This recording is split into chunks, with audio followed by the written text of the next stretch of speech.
Voilà, très heureux de vous retrouver cet après-midi encore dans la maison du Seigneur. Et nous pouvons ouvrir la parole de Dieu dans l'un des évangiles, le premier évangile, l'évangile selon Matthieu. Pour le rappeler, ce n'est pas que chacun a sa version des faits, c'est que chacun a vécu les choses à sa manière et les raconte à sa manière. Ce ne sont pas donc des versions différentes, mais un même regard sur des événements, sur les mêmes événements. C'est d'ailleurs, ces 4 évangiles sont appelés, les 3 premiers sont appelés synoptiques, c'est-à-dire un regard embrasé, un regard dynamique sur les événements. Chacun les a perçus de son point de vue pour les restituer. Et certains qui sont des contradicteurs de la Bible vont nous dire « oui, mais il y en a un qui parle de ça, puis l'autre qui était au même endroit, il parle d'une chose qui n'a rien à voir ». Mais si, il faut lire attentivement et on voit que la Bible n'est pas quelque chose avec des contradictions, mais au contraire, tout se complète à merveille. En tout cas, cet après-midi, j'aimerais aller dans quelque chose qui peut sembler à quelques-uns complètement fou. C'est comment un homme qui était vraiment un moins que rien, connaissant la vérité et n'en faisant rien, est devenu l'un des serviteurs dont on se rappelle encore aujourd'hui et qui a, à cause de ses paroles et de son travail, un impact dans nos cœurs. Oui, le religieux ne peut pas comprendre ça. Comment Dieu peut s'adresser à un simple pécheur et en faire un grand serviteur. On va lire donc Matthieu, chapitre 9, les versets 1 à 13, et essayer ensemble de voir le portrait d'un homme qui a été sorti du monde pour servir Dieu. Parce que c'est un miracle et que c'est possible. Et donc c'est pour ça qu'il nous faut en parler cet après-midi, parce que ça pourrait être dans ce portrait n'importe lequel d'entre nous. Matthieu, chapitre 9, à partir du verset 1er. Jésus, étant monté dans une barque, traversa la mer et alla dans sa ville.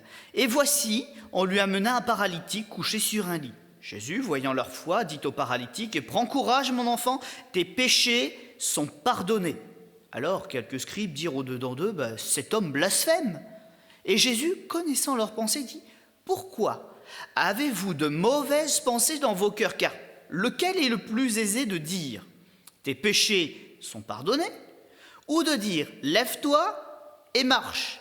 Or, afin que vous sachiez que le Fils de l'homme a sur la terre le pouvoir de pardonner les péchés, « Lève-toi, dit-il au paralytique, prends ton lit et marche et va dans ta maison. » Et il se leva et il s'en alla dans sa maison. Quand la foule vit cela, elle fut saisie de crainte et elle glorifia Dieu qui a donné aux hommes un tel pouvoir. De là, étant allé plus loin, Jésus vit un homme assis au bureau des péages. Il s'appelait Matthieu. Il lui dit « Suis-moi ». Cet homme se leva et le suivit.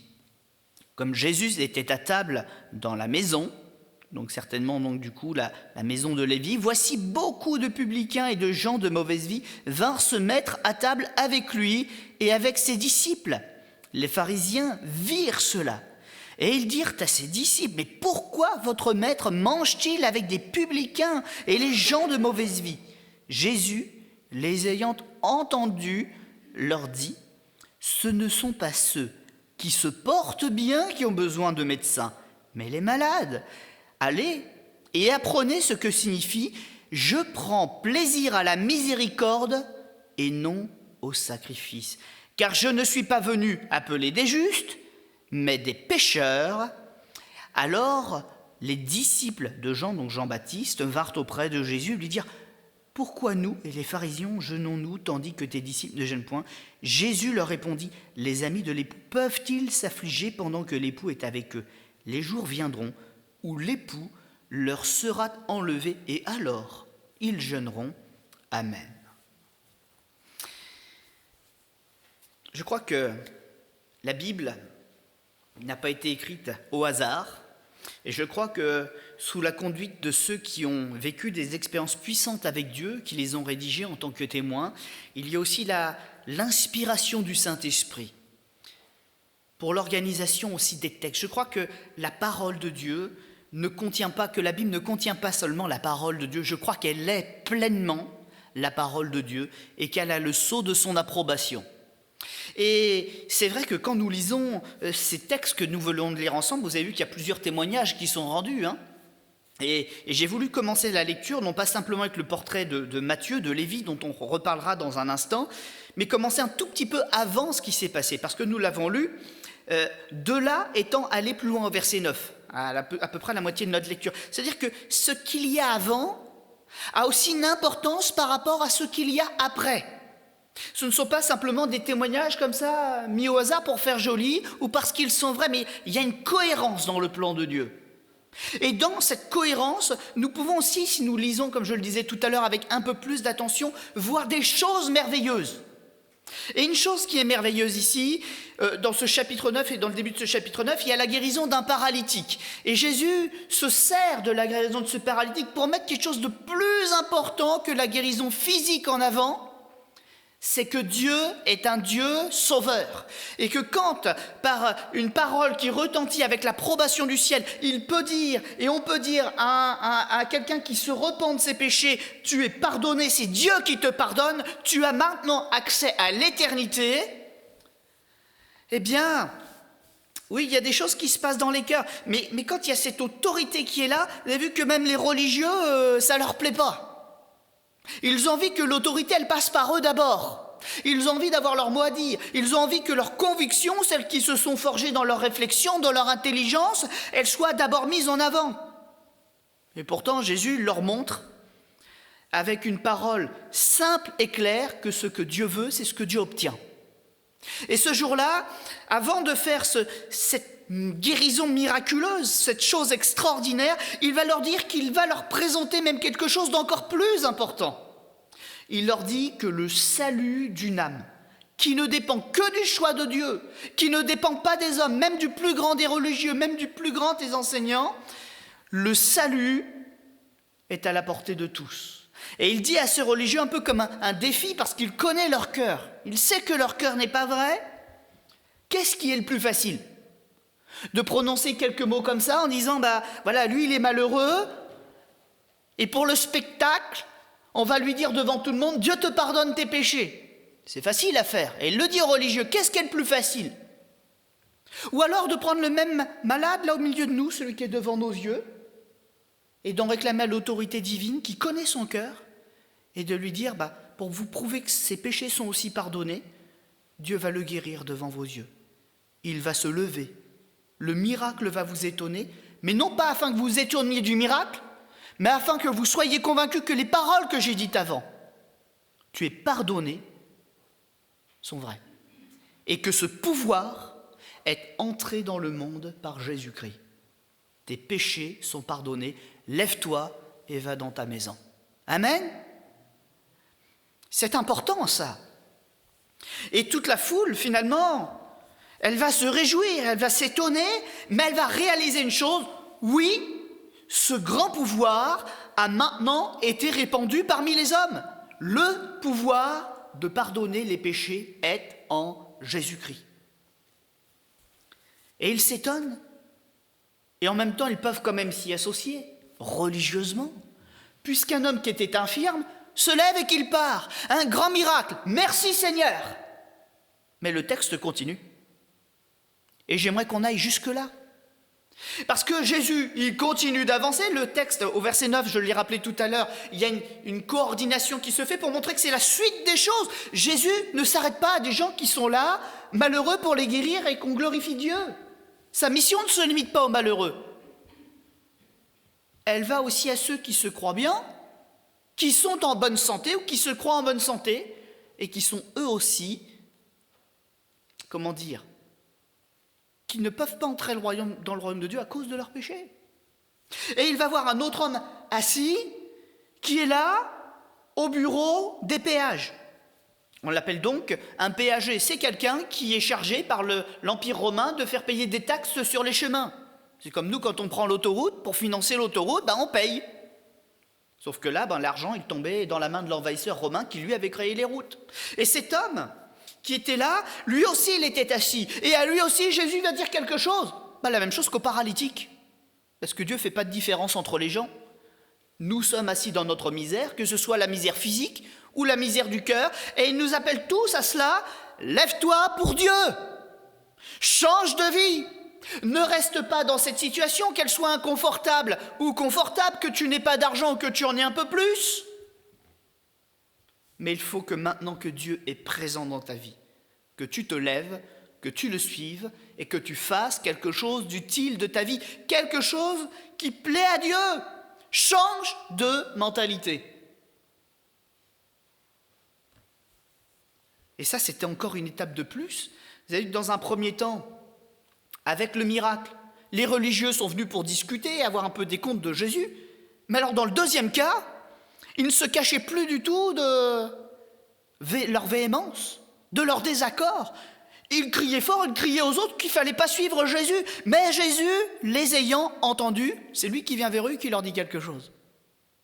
Ça va crescendo. Parce que Jésus, il ne reste pas à la surface des choses. Ça n'est pas un Dieu qui ne parle pas, ce n'est pas une idole, et ce n'est pas, j'allais dire, un simple homme ou un gourou, quelqu'un qui agite les foules. Il est le Fils de Dieu et il lit dans les cœurs. Et il ne se contente pas de laisser passer les choses, il est là pour solutionner parfaitement le péché et ce qui se cache dans les cœurs. Parce que ça aussi, c'est le pouvoir du Fils de Dieu. Il connaît les cœurs. Et il est venu pour une vraie révolution. Ce n'est pas un changement de religion, un changement d'étiquette religieuse. Ce n'est pas pour le changement du lieu de culte officiel. Il est venu pour que les créatures de Dieu reviennent à Dieu. Il est venu pour que les choses cachées dans les cœurs qui les séparent de Dieu soient mises à jour.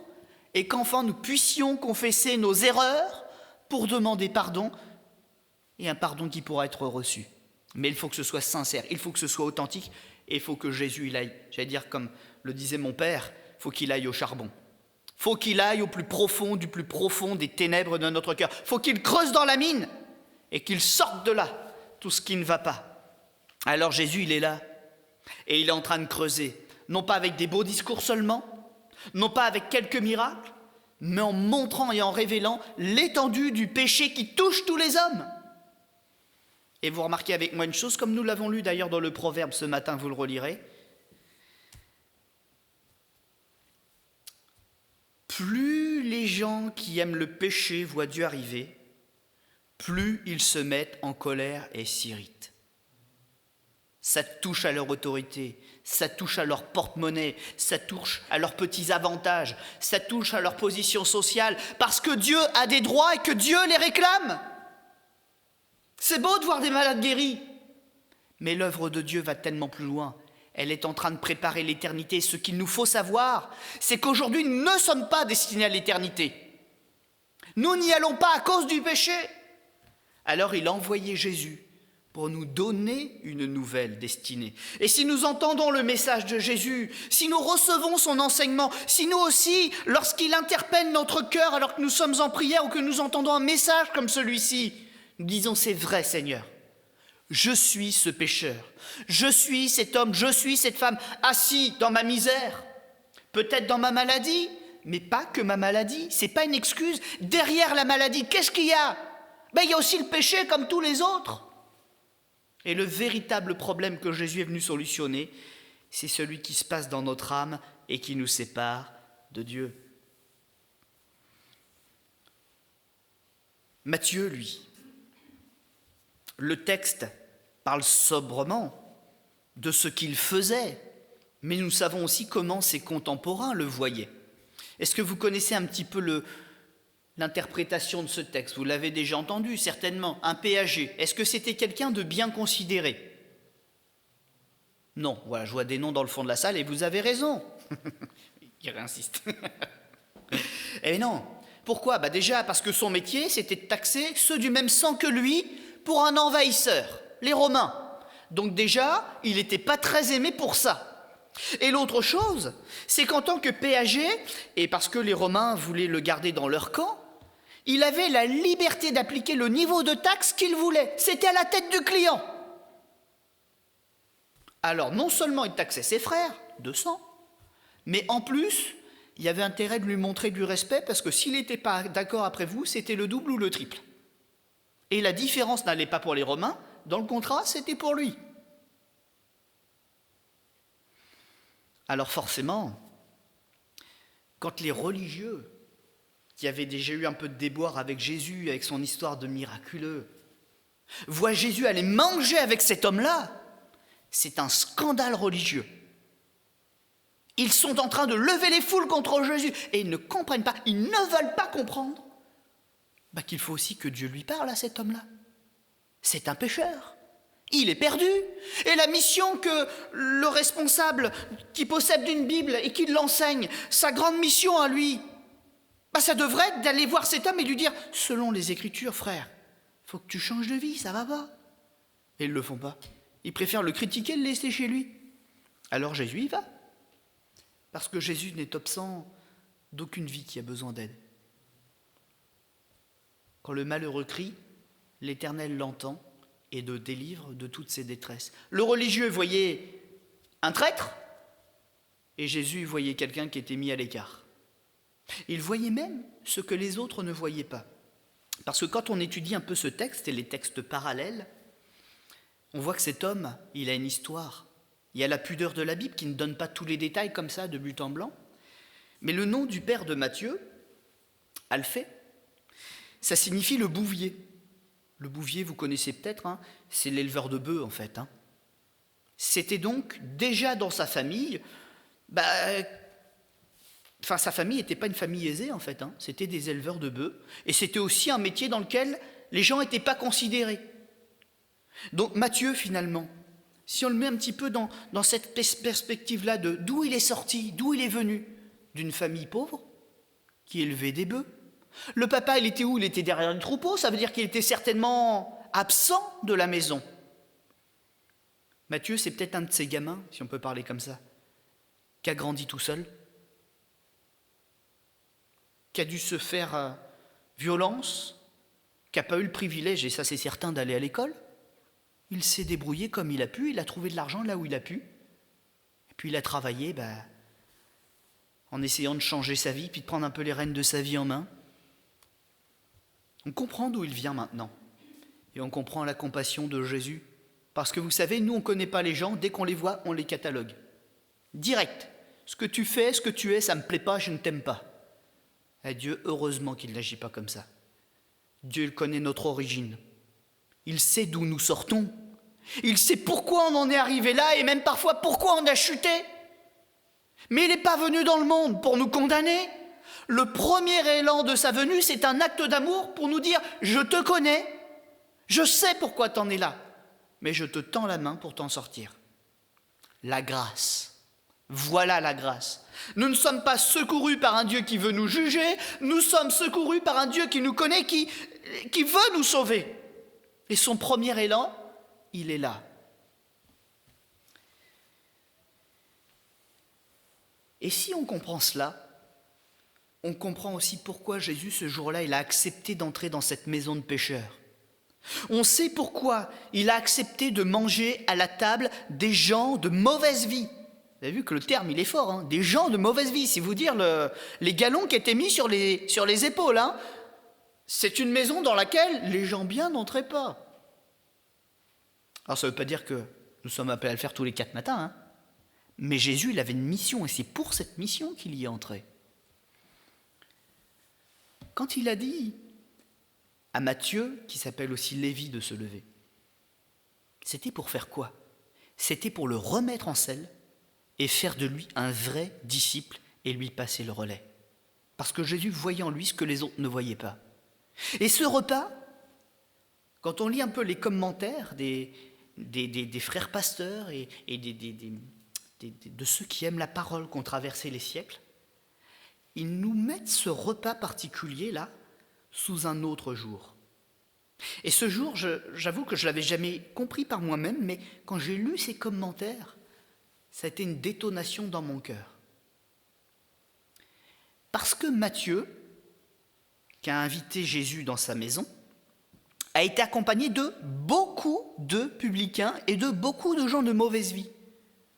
Ça veut dire que ce Matthieu-là, il n'avait pas que des ennemis, il avait aussi beaucoup de gens de son côté. Et le fait que autant de personnes soient venues, ça veut peut-être dire que c'était peut-être lui le chef des péagers, de ceux qui prenaient l'impôt. C'était peut-être le chef. Et ce repas, c'était quoi? C'était son repas d'au revoir à son ancienne vie. Il venait d'accepter l'invitation de Jésus. Il s'était levé et il était en train de rendre son témoignage devant tous ses collègues de travail et ses amis qu'il partait pour changer de vie. C'était une action d'évangélisation en puissance. Il changeait de vie devant tout le monde. Il changeait de destinée devant tout le monde. Il abandonnait l'argent qu'il prenait pour vivre dans la pauvreté et suivre le Maître et embrasser une autre richesse, celle d'une vie pure et sanctifiée. Et bien ce jour-là, je comprends pourquoi Jésus l'a choisi, lui. Parce qu'il a tout compris, il a renoncé au péché du monde, aux convoitises du monde, et il a suivi le Maître qui donne la vie éternelle. Il a voulu faire partie de cela. Il a compris que même s'il n'en était pas digne, Dieu avait un plan pour sa vie et que Dieu l'avait choisi. Et bien ça, mes amis, c'est ce qu'on appelle un appel. Il a été appelé par Dieu, il a compris la valeur bien supérieure que ça représentait à tout ce qu'il avait acquis par la force. Et il a tout abandonné pour suivre Jésus. Le portrait donc d'un homme à qui Dieu a permis de sortir du monde.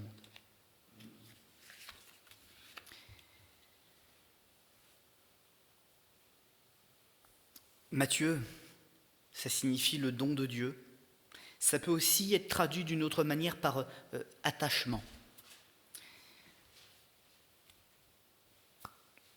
Et j'aimerais que les mots précis que j'ai utilisés cet après-midi vous restent sur le cœur.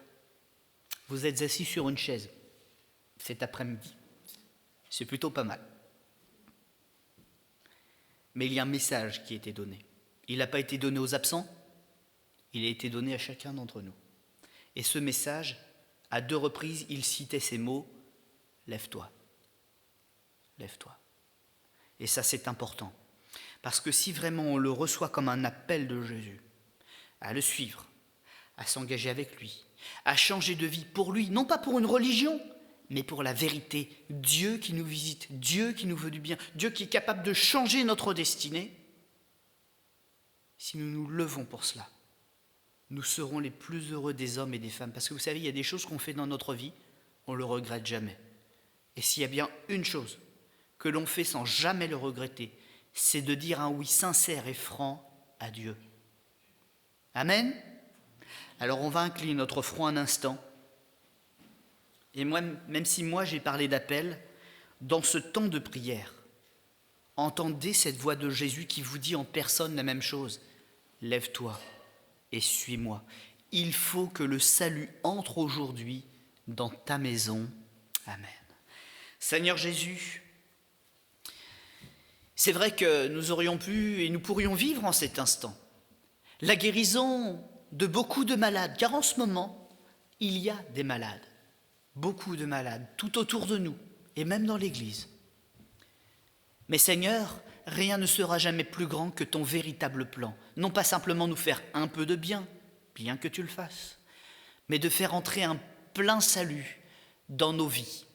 Alors s'il te plaît, Seigneur, remplis-nous de ce salut, remplis-nous de la conviction qui nous permettra de nous détacher du péché et que nous repartions d'ici transformés, sauvés, ayant répondu à ton appel, Seigneur Jésus, et encore suffisamment remplis pour avoir cette conviction d'aller dans nos maisons, rendre témoignage que tu veux aussi sauver ceux qui partagent notre vie, ceux qui ont l'air d'être beaux en apparence mais qui ne le sont pas dans le fond, ceux qui sont malades mais qui ont aussi derrière la maladie besoin du salut, et ceux, Seigneur, qui disent te connaître mais qu'en fait s'irritent à chaque fois que tu fais quelque chose, qui n'arrivent pas à se réjouir du miracle de Dieu pour tout homme, toute femme, même celui qui est tombé le plus bas.